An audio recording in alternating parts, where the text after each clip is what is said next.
in Richard and Nancy's kitchen with the Fat Chefs.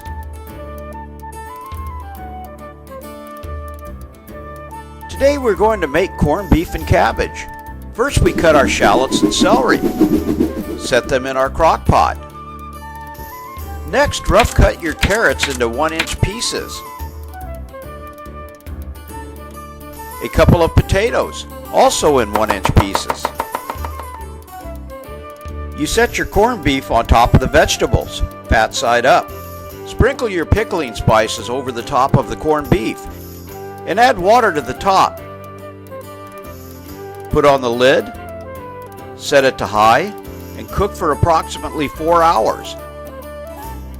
Remove your vegetables, leaving all the juices in the pot. Set them aside. Next, chop 1 head of cabbage into chunks.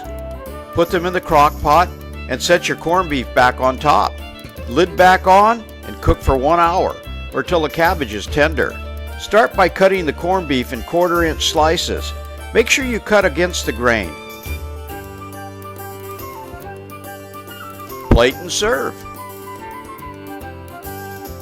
If you want to see more, go to our website at www.fatchefrestaurantguide.com.